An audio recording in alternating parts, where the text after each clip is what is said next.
Sebelum Indonesia merdeka, sudah ada orang Masewo di sini. Terus datang program seperti ini. Ini pertanyaan, Pak.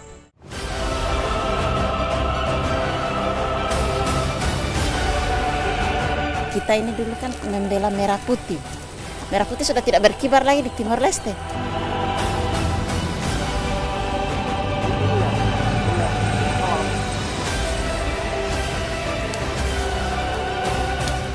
Seandainya saya bisa ketemu Pak Presiden, saya minta jalannya dibangun. Sehingga sampai saat ini dalam keadaan suka ataupun duka mereka masih bertahan di sini.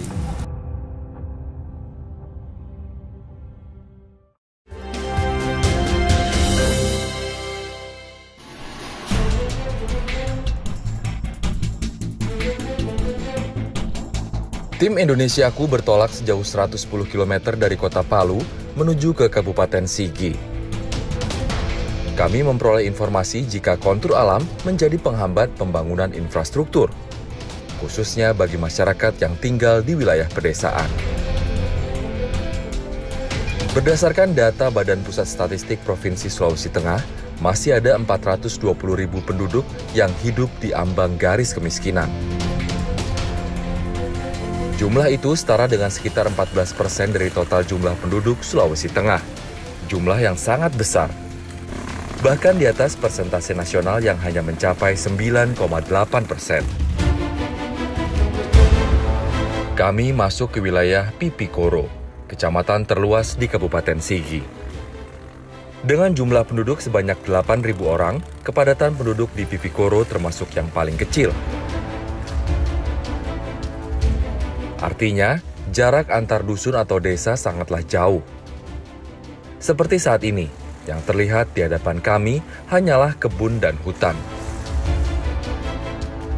Provinsi Sulawesi Tengah memiliki lebih dari 300 desa yang masuk dalam kategori tertinggal. Kami akan menuju ke salah satunya, yakni Desa Masewo, di mana puluhan desa di sekitarnya ternyata bernasib sama. Kondisi infrastruktur tidak memungkinkan mereka untuk bisa hidup sejahtera. Pemirsa, inilah Indonesiaku selengkapnya.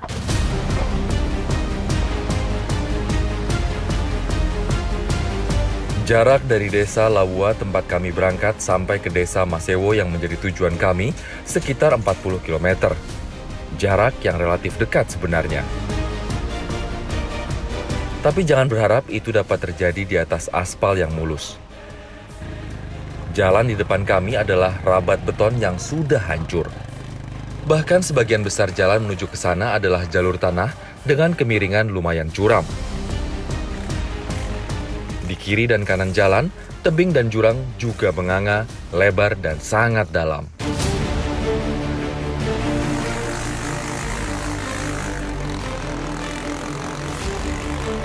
Tidak banyak warga yang kami temui di perjalanan, kecuali mereka yang pergi keluar desa untuk menjual hasil kebun atau para pengepul yang menjemput komoditi incarannya dari desa ke desa. Mau apa, Bang? Coklat. Ya. Mau jual kemana? Di Gimpu. Gimpu. Berapa 1 kilo?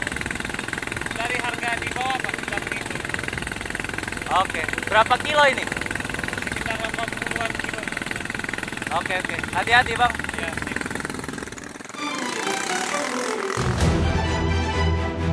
Terdapat banyak sekali anak sungai yang kami lalui.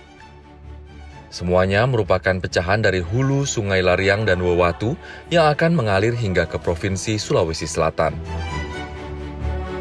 Sayangnya, kontur tanah di wilayah ini rawan longsor, sehingga warga dan pemerintah setempat membangun banyak jembatan untuk mengurangi resiko kecelakaan di setiap tikungan jalan kecil. Untuk menuju ke Desa Masewo, kami harus melalui 10 desa, yakni Desa Lawua, Desa Tompi Bugis, Desa Tomua, Desa Gimpu, Desa Lempelero, Desa Makujawa, Desa Tuwo, Desa Mapahi, dan Desa Banasu.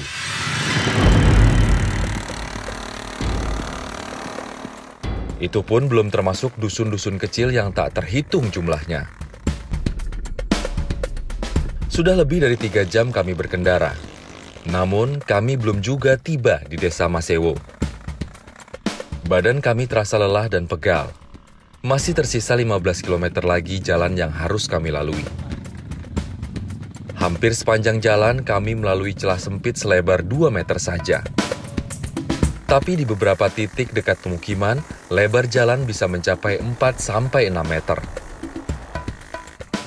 Hal ini sesuai dengan rencana pelebaran dan pembukaan jalan tembus dari Kecamatan Pipikoro di Sulawesi Tengah menuju Kecamatan Seko di Sulawesi Selatan. Dua wilayah ini sama-sama menyandang predikat sebagai kecamatan dengan jalan paling ekstrim di masing-masing provinsi. Tidak heran jika ongkos keluar masuk desa tidaklah murah. Untuk sekali jalan dipatok dengan harga 300 hingga 500 ribu rupiah. Tidak hanya untuk mengganti uang bahan bakar, namun juga untuk mengantisipasi adanya kerusakan motor dan barang bawaan.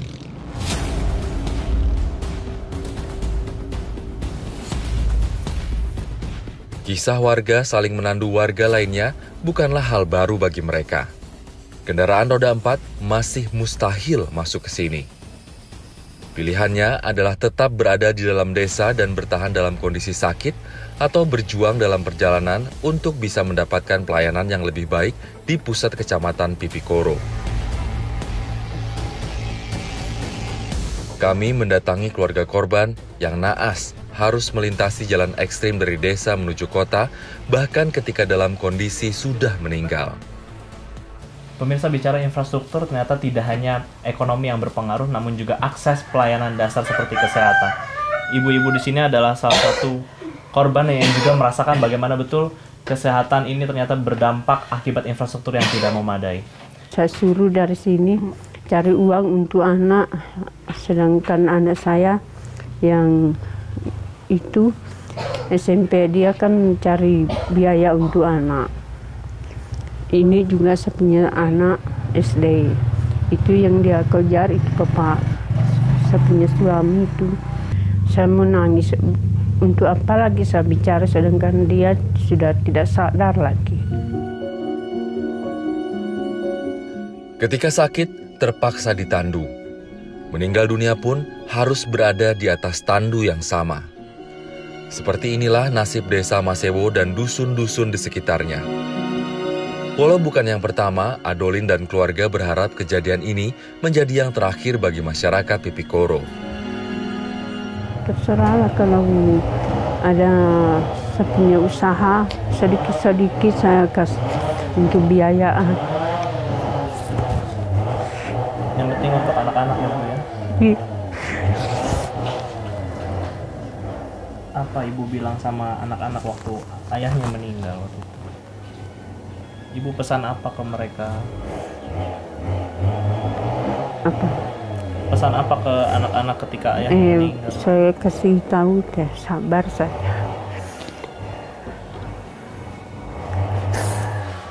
Nanti saya berusaha. Yang penting ibu berusaha ya untuk Iya. jadi ibu sekaligus jadi ayah ya. Iya.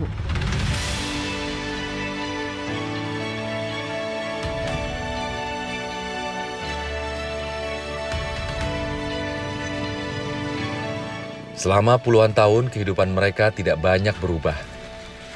Kentalnya tradisi masih terlihat di tanah Masewo. Hasil hutan seperti daun pandan liar dan batang rotan dapat menghasilkan tikar, anyaman tas, serta peralatan rumah tangga lainnya. Sayangnya kini, ruang gerak masyarakat untuk mengakses hasil hutan terbilang terbatas. Walau masih bebas keluar masuk hutan, larangan menebang kayu jelas berdampak pada kehidupan warga Masewo. Dinding rumah berubah dari kayu menjadi bata. Mata pencaharian mereka pun berubah. Dari mengumpulkan getah damar dan mencari kayu gaharu, kini warga mengandalkan coklat dan kopi semata. Mengganggu nggak keberadaan ini? Bikin warga bingung nggak sih Pak sekarang? Iya jelas lah. Apalagi dengan tulisan ini. Kalamantakan hutan lindung. Ya. Jadi kejelasan selanjutnya sejak dipasang ini tidak ada. Sebelum Indonesia merdeka sudah ada orang Masewo di sini. Terus datang program seperti ini. Ini pertanyaan Pak. Iya. Kasihan warga. Karena ini juga tidak jelas tujuannya tidak jelas. apa gitu Iya. dan hukum sanksinya segala macam. Iya. Dengan aktivitas masyarakat di sekitar sini tidak jelas apakah boleh atau tidak karena sampai sekarang Iya. masih belum ada tindak lanjutnya, Pak. belum ada tindak lanjut.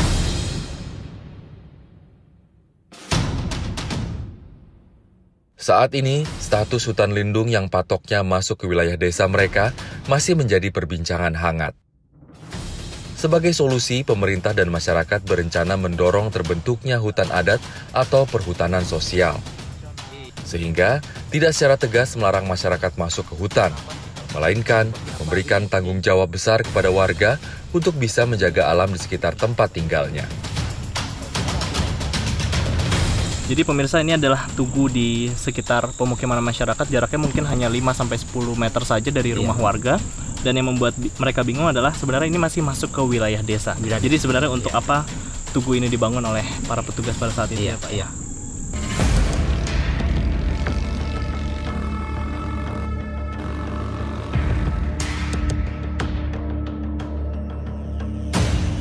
Desa Masewo merupakan salah satu desa terujung di Kecamatan Pipikoro. Secara geografis, terletak di pegunungan dengan ketinggian 1.100 meter di atas permukaan laut, membuat desa Masewo cocok sekali menjadi lokasi penanaman komoditas tanaman kebun. Kami mendatangi kebun kopi yang letaknya tak jauh dari pemukiman warga. Tanaman kopi rata-rata baru ditanam sekitar 2 tahun yang lalu. Ini dikarenakan harga kopi mulai terdongkrak naik selama beberapa tahun terakhir. Ongkosnya kan besar juga Pak kalau buat keluar. Itu hitung kilo dia. Hitung kilo ya. Per kilo berapa ongkos buat titip? 2.000. 1 kilo 2.000. Jadi kalau sampai 100 kilo kalikan sendiri. Iya. Berarti 200. Iya. Itu yang membuat warga akhirnya bawa sendiri daripada titip. Iya. Apalagi kalau yang punya motor dia bawa sendiri. Lebih baik bawa sendiri ya. Iya, tapi kalau yang tidak punya motor terpaksa sewa motornya orang.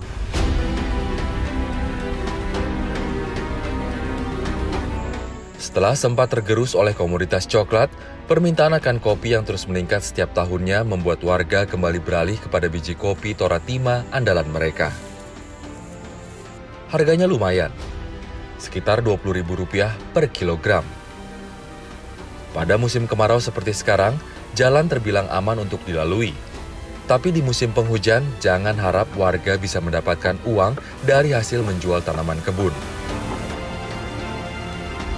Biji kopi siap jual hanya berakhir dalam karung dan diletakkan di dalam gudang.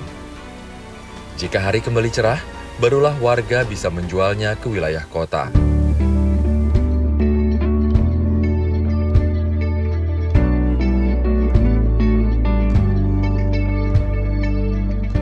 Ada sekitar 315 desa yang masuk dalam kategori tertinggal di Sulawesi Tengah. Masewo hanya salah satu contohnya. Bisa jadi masih banyak desa yang nasibnya sama atau bahkan lebih merana.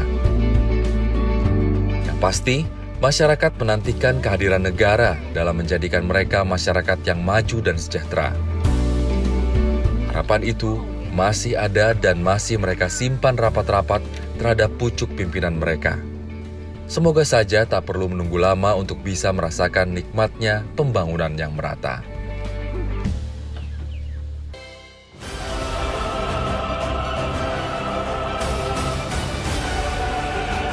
Kita ini dulu kan membela merah putih. Merah putih sudah tidak berkibar lagi di Timor Leste.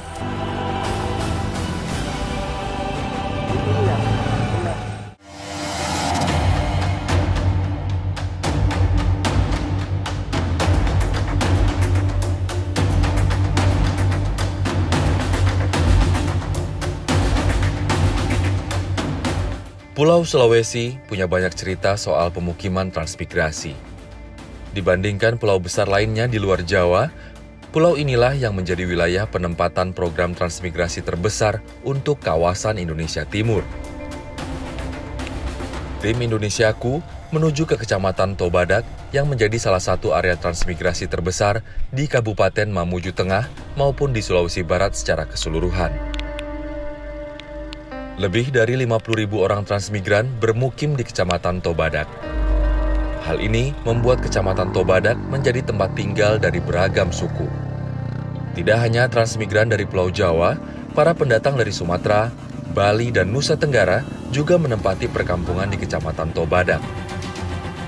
Di sini, mereka terbagi ke dalam 8 desa.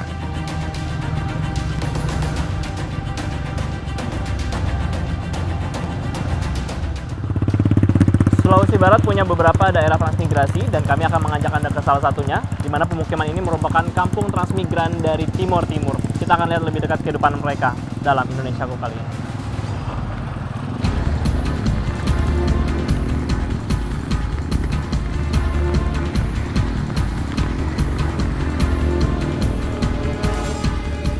Untuk mencapai desa pertama hingga desa ke-8, kami harus melalui perjalanan seperti ini.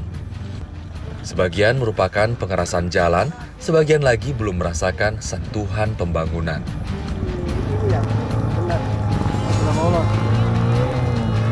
Memang tidak mudah bagi provinsi muda seperti Sulawesi Barat untuk melakukan pembangunan infrastruktur secara merata. Tapi tetap saja, masyarakat yang bermukim di sini punya harapan tinggi terhadap uluran tangan pemerintah.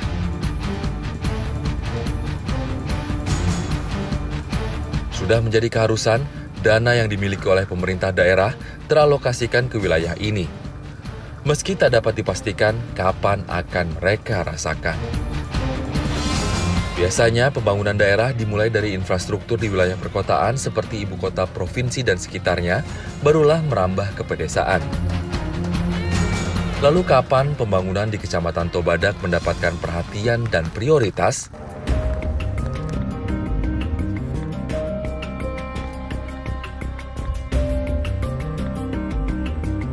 Di perjalanan, kami bertemu dengan sekitar 10 orang petani jagung yang sedang istirahat pasca memanen. Ada raut kegelisahan dari wajah mereka melihat kondisi jalan saat ini. Kalau cuacanya hujan atau misalnya jalannya seperti tadi itu, gimana? Bisa kasih keluar? Tergantung dari mobilnya, kalau ada mobil. Kalau mobilnya masuk, iya, jemput, boleh bawa itu? Iya. Gitu. Tapi kalau tidak bisa, berarti tunggu di sini jagungnya. Berapa lama biasa? Berapa hari kah gitu? Kadang 3 hari, 4 hari kah. Tidak busuk itu? Iya, kadang busuk juga kalau. Pemirsa, jadi tadi di tengah jalan saya melihat ada beberapa ibu-ibu dan bapak-bapak yang ternyata setelah panen jagung, mereka masih menunggu mobilnya untuk menjemput jagung di sini gitu. Kalau misalnya jalannya seperti yang tadi kita lihat dan mungkin semakin parah besok hari, mungkin jagung ini tidak akan dijemput dan bisa saja mereka jadi rugi.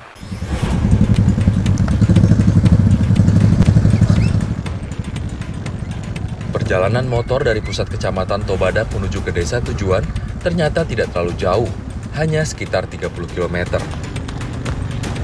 Tetapi kondisi jalan yang rusak dan berlumpur seperti inilah yang menjadi satu-satunya hambatan bagi masyarakat. Secara administrasi, desa-desa di Kecamatan Tobadak masuk ke dalam wilayah Kabupaten Mamuju Tengah. Tapi, secara jarak dan keamanan jalan, mereka lebih dekat dan lebih aman ke ibu kota Sulawesi Barat di kota Mamuju.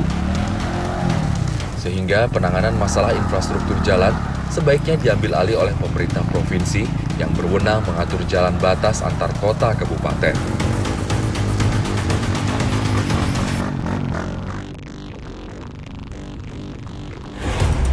Jalannya luar biasa pemirsa, walaupun jaraknya dekat, tapi inilah yang membuat mereka sangat terbatas untuk keluar ataupun masuk ke desa. Anda bisa lihat sendiri di belakang ataupun di depan saya masih banyak motor yang terjebak di dalam lumpur.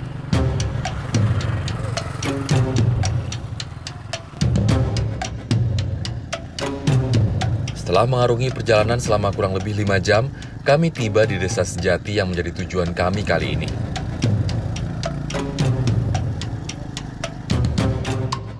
Desa Sejati merupakan pemukiman dari sekitar 250 kepala keluarga atau sekitar 1.100 orang penduduk. 90% warganya merupakan transmigran asal Timur Timur pasca Deklarasi Kemerdekaan Timur Leste tahun 1999. Awalnya, kepindahan mereka berlangsung dalam 2 gelombang, yakni pada tahun 1999 dan tahun 2000. Saat itu, hanya ada sekitar 200 orang yang pergi dari Pulau Timor ke Sulawesi. Kini jumlah mereka mencapai lebih dari 1.000 orang. Sebagai transmigran ex Timor Timur, mereka juga pernah mendapatkan perhatian khusus berupa uang insentif sebesar 5 juta rupiah. Kemudian, beberapa tahun setelahnya, setiap keluarga mendapatkan uang insentif sebesar 10 juta rupiah. Sayangnya, uang insentif gelombang kedua ini tidak mereka dapatkan secara merata. Ada keluarga yang tidak mendapatkan uang insentif kedua, padahal data kependudukan untuk menerima gelombang pertama dan uang insentif gelombang kedua tidak ada perbedaan. Tidak ada kayak gitu pemerintah jemput-jemput ke sini atau fasilitasi buat jual ke pasar? Oh, tidak ada. Tidak ada. Termasuk dalam hal ini memikirkan pasarnya bagaimana saja sulit karena medannya.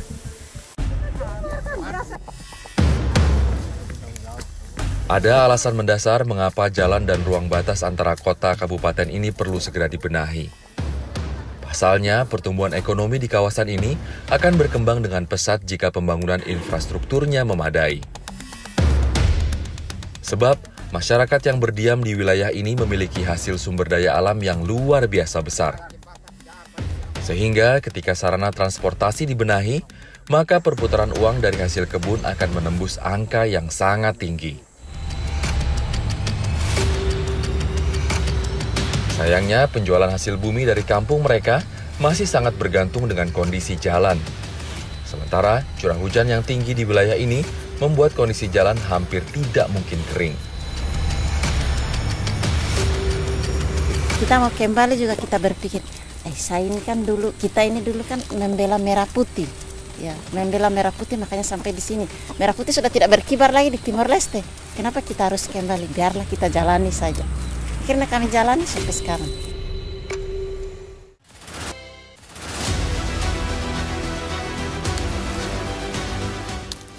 Seandainya saya bisa ketemu Pak Presiden, saya minta jalannya dibangun. Sehingga sampai saat ini dalam keadaan suka ataupun duka mereka masih bertahan di sini.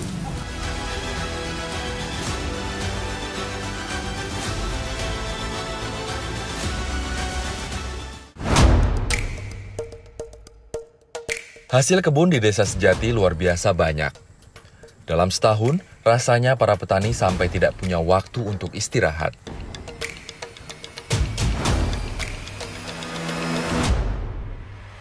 Lima tahun terakhir, warga mulai membudidayakan tanaman nilam.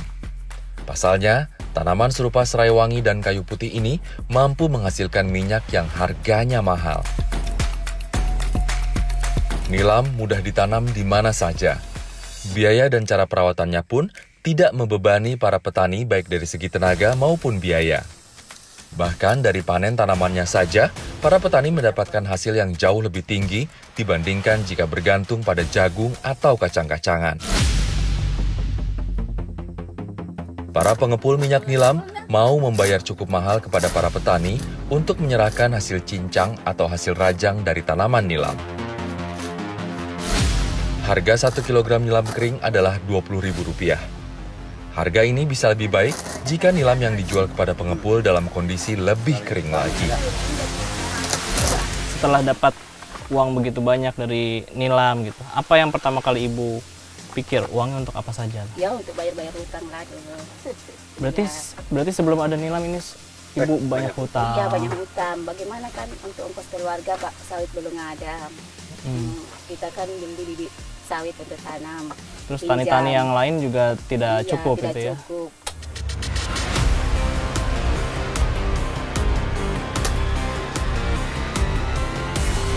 Nilam yang digunakan sebagai bahan dasar minyak wangi membuat harga jual minyak nilam meroket. Keberadaannya yang tergolong baru dan jumlahnya yang masih sangat sedikit di Sulawesi membuat harga jualnya sangat kompetitif. Apalagi minyak nilam dari Indonesia sangat laku di pasar Singapura, Malaysia, bahkan Tiongkok. Sehingga minyak nilam dari Sulawesi Barat biasanya akan diterbangkan ke kota Batam di Kepulauan Riau untuk kemudian diekspor. Di Kecamatan Tobadak baru ada 2 desa yang memproduksi minyak nilam. Itu pun jumlahnya terbatas karena lahan tanam dan pusat penyulingannya yang belum digunakan secara maksimal. Di Desa Sejati hanya ada 2 tempat penyulingan. Ini dikarenakan lahan tanam nilam juga belum sebanyak padi, jagung, atau kelapa sawit. Nilam masih tergolong baru untuk mereka. Harga 1 liter minyak nilam ini adalah Rp350.000. Bisa dibayangkan, satu jerigen berukuran 15-20 liter seperti ini setara dengan uang sebesar 5-7 juta rupiah.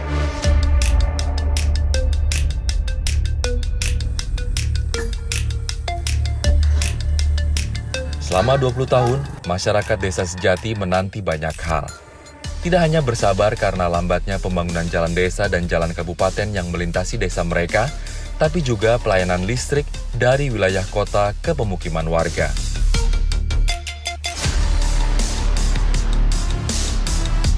Jika harus mengambil listrik dari ibu kota Kabupaten Mamuju Tengah di Topoyo dan Tobadak, maka akses jalan yang sangat sulit menghambat masuknya pembangunan infrastruktur listrik melalui jalur itu.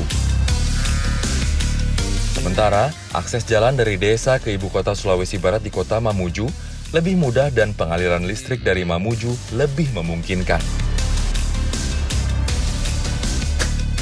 Tentunya kita berharap adanya perhatian khusus untuk masyarakat ex-tim-tim yang sudah memilih berintegrasi ke Indonesia, sehingga sampai saat ini dalam keadaan suka ataupun duka mereka masih bertahan di sini.